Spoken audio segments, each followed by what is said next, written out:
24 फरवरी 2022 सुबह के 5:30 यूक्रेन। अंधेरे आसमान के नीचे शहर अभी नींद में डूबा हुआ था, लेकिन जमीन के नीचे एक ऐसा तूफान पल रहा था जिसकी गूंज आने वाले कई वर्षों तक पूरी दुनिया को हिला देने वाली थी।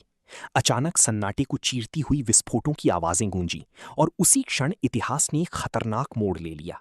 ये सिर्फ एक युद्ध की शुरुआत नहीं थी, बल्कि एक ऐसी खामोश साजिश का उद्घाटन था जिसे वर्षों से बहुत सावधानी के साथ बुना जा रहा था।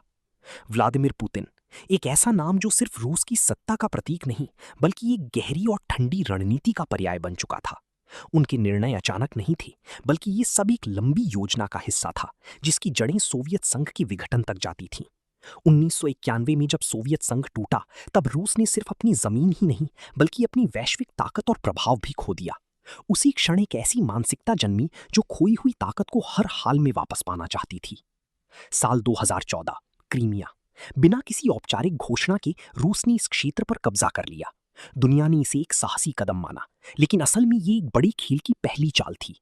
यूक्रेन धीरे धीरे पश्चिमी देशों के करीब जा रहा था और नाटो का विस्तार रूस के दरवाजे तक पहुंच रहा था। ये स्थिति पुतिन के लिए सिर्फ एक राजनीतिक खतरा नहीं थी, बल्कि ये उनकी पूरी सामरिक दृष्टिकोण के खिलाफ थी। वोलोडिमिर ज़ेलेंस्की, एक अभिनेता से राष्ट्रपति बने व्यक्ति, अचानक खुद को इतिहास की सबसे कठिन युद्ध के बीच खड़ा पाते हैं। उनके सामने एक ऐसा दुश्मन था जिसकी ताकत और रणनीति दोनों ही बेहद गहरी थी। लेकिन इस युद्ध में केवल हथियारों की टक्कर नहीं थी, बल्कि ये सूचना, मनोविज्ञान और वैश्विक राजनीति का भी संघर्ष बन चुका था। दूसरी ओर जो बाइडेन और पश्चिमी देश लगातार यूक्रेन को समर्थन दे रहे थे। आर्थिक प्रतिबंध, सैन्य सहायता और कूटनीतिक दबाव, ये सब एक ऐसी खेल का हिस्सा था जहां हर चाल का असर पूरी दुनिया पर पड़ रहा था। लेकिन इस समर्थन के पीछे भी एक रणनीति छिपी थी जो रूस को कमजोर करने और उसकी सीमाओं को सीमित करने की कोशिश कर रही थी। इस पूरे घटनाक्रम में भारत की भूमिका भी बेहद महत्वपूर्ण हो जाती है। अजीत डोभाल जैसे रणनीतिकार इस स्थिति को बहुत सावधानी से देख रहे थे। भारत ने एक संतुलित रुख अपनाया, जहां वो ना तो पूरी तरह किसी एक पक्ष में खड़ा हुआ और ना ही अपनी रणनीतिक स्वतंत्रता को छोड़ा।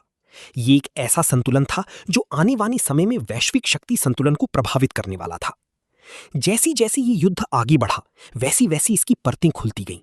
ये सिर्फ रूस और यूक्रेन के बीच की लड़ाई नहीं रही, बल्कि ये एक वैश्विक शक्ति संघर्ष में बदल गई। हर देश, हर नेता और हर निर्णय इस खेल का हिस्सा बन चुका था, और इस पूरे खेल के केंद्र में एक ही साया मंडरा रहा था, पुतिन का साया।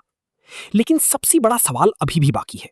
क्या ये युद्ध सिर्फ सीमाओं के लिए लड़ा जा रहा है, या इसके पीछे एक ऐसी योजना है जो पूरी दुनिया की नक्शे को बदलने वाली है? क्या ये एक नई विश्व व्यवस्था की शुरुआत है, या सिर्फ पुरानी जख्मों की गूंज? क्योंकि जब इतिहास अपनी सबसे अंधेरी अध्याय लिखता है, तब सच्चाई अक्सर सतह के नीचे छिपी होती है। और इस बार भी सच्चाई कहीं गहराई में दबी हुई है, जहां तक पहुंच पाना हर किसी की बस की बात नहीं।